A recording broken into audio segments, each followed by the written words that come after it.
Boa noite, queridos irmãos, queridas irmãs. Vamos para o nosso Evangelho, preces e radiações do Centro Espírita Cearense. A nossa festa de alegria de todas as noites. Ouvir a palavra, todos os ensinamentos do nosso amado Mestre Jesus. Eu vou ler uma passagem do livro Epístolas de Paulo à Luz do Espiritismo. Recordemos que o supremo orientador das equipes de serviço cristão é sempre Jesus. Dentro delas, a nossa oportunidade de algo fazer constitui só por si valioso prêmio. Esquecemos-nos, assim, de todo mal, para construirmos todo o bem ao nosso alcance. E para que possamos agir nessas normas, é imperioso suportar-nos como os irmãos, aprendendo com o Senhor, que nos tem tolerado infinitamente. O trabalho é digno de oportunidade santa.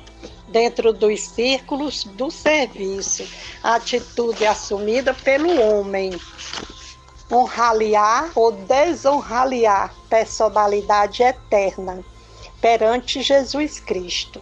O pensamento é energia irradiante.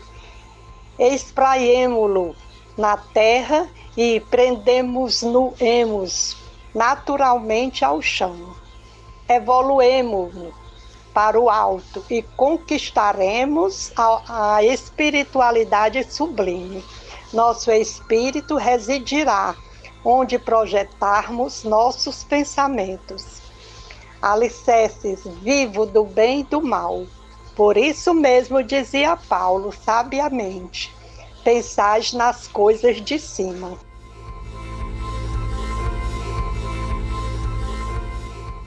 Evangelho segundo o Espiritismo, capítulo 3, item 19. Progressão dos mundos. O progresso é uma das leis da natureza. Todos os seres da criação, animados e inanimados, estão submetidos a ele pela bondade de Deus, que deseja que tudo se engrandeça e prospere. A própria destruição, que parece aos homens o termo das coisas, é apenas um meio de se chegar, pela transformação, a um estado mais perfeito, visto que tudo morre para renascer e nada sofre o aniquilamento. Ao mesmo tempo que os seres vivos progridem moralmente, os mundos que ele habitam progridem materialmente.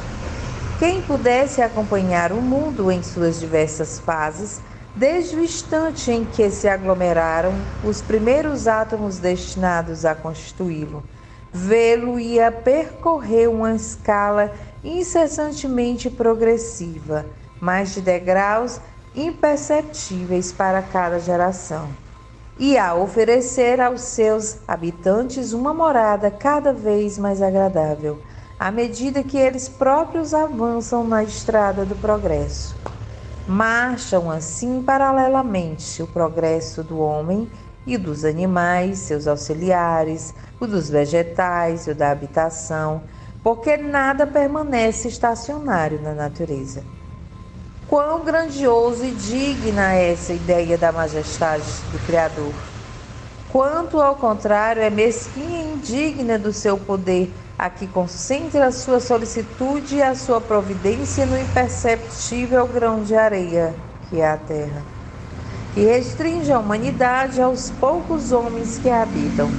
Segundo essa lei, a terra esteve material e moralmente no estado inferior ao que hoje se acha, e atingirá sobre esse duplo aspecto um grau mais elevado.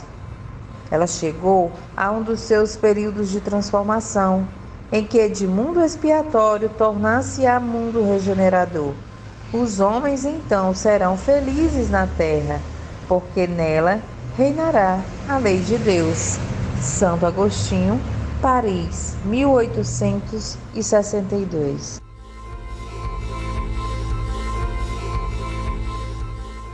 Boa noite, meus irmãos. Estamos em mais um Evangelho à Luz do Espiritismo. Nossas reflexões em relação ao referido evangelho que acabamos de ouvir é outra mensagem de Santo Agostinho, também psicografada em Paris em 1862, que Kardec escolheu para encerrar o capítulo. A casa de meu pai é sim o universo infinito, as diferentes moradas são os mundos que circulam no espaço infinito, oferecendo aos espíritos imortais moradias próprias ao grau evolutivo de cada um. Santo Agostinho vem nos dizer que a lei de progresso, a qual Kardec classificou como lei natural, funciona para todos os seres animados e inanimados, para levá-los pela transformação a um estado mais perfeito. Pois tudo morre, meus irmãos, para renascer, porque Deus quer que tudo se engrandeça e prospere. A própria destruição, que parece para os homens o fim das coisas, é apenas um meio de renascer e nada volta para o nada. Assim como os seres vivos progridem intelectualmente, moralmente, os mundos também progridem. A história dos mundos nos faz ver que desde a aglomeração dos primeiros átomos da formação deles há uma progressão contínua, um desenvolvimento imperceptível para cada geração, mas dando aos seus habitantes condições mais agradáveis à medida que eles também avancem na senda do progresso, interferindo com a inteligência, inclusive pela vontade nas forças da natureza. Nada fica inerte, meus irmãos. Tudo evolui. A Terra, com a sua humanidade seguindo essa lei, esteve material, intelectual e moralmente em estado inferior ao de hoje.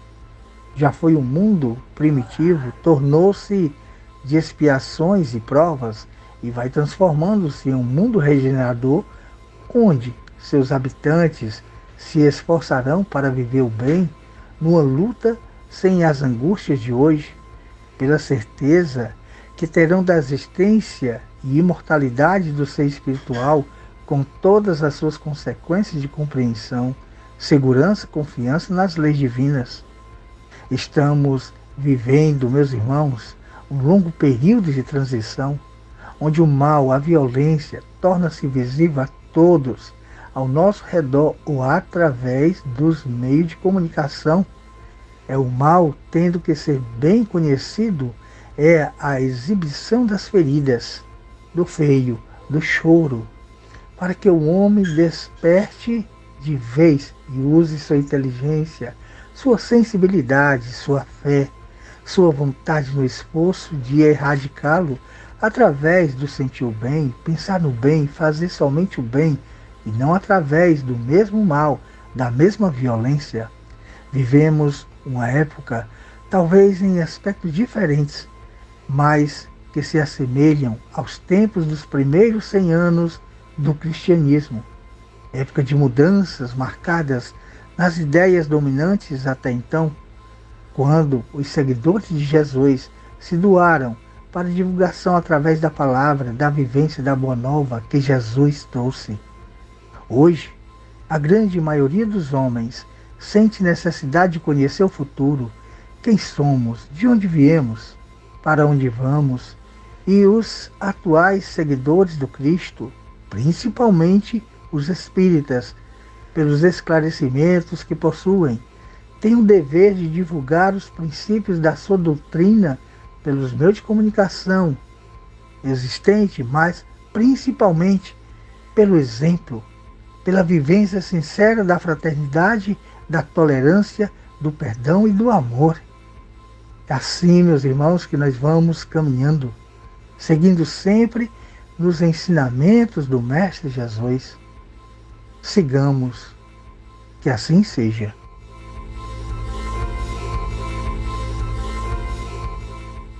E assim, meus irmãos, depois de todo o Evangelho, toda a sua explicação, estamos com os nossos corações e nossas mentes elevadas ao nosso Pai amado.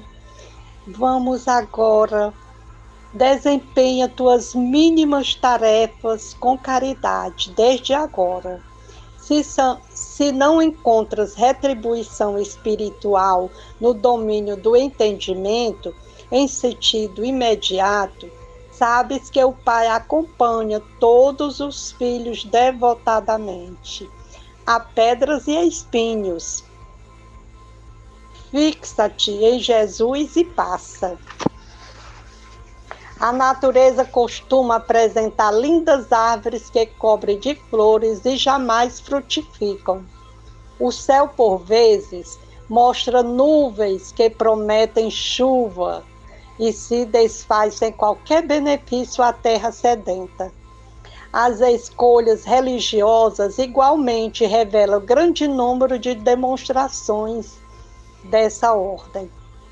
Assim, meus irmãos, vamos elevando o nosso pensamento a Jesus, pedindo a Ele a fluidificação de todas as águas do universo, das chuvas, das cachoeiras, das nossas casas, dos asilos, dos hospitais, que Ele possa fluidificar com as suas bênçãos, com as suas mãos santas e milagrosas, para que todos que dela tomarem possam se sentirem bem, possam, meu Deus, se sentir em paz, tranquilos, com todos os pensamentos elevados ao Senhor, com fé, força e paciência e muita humildade. Abençoa, Senhor, a humanidade inteira, que assim seja.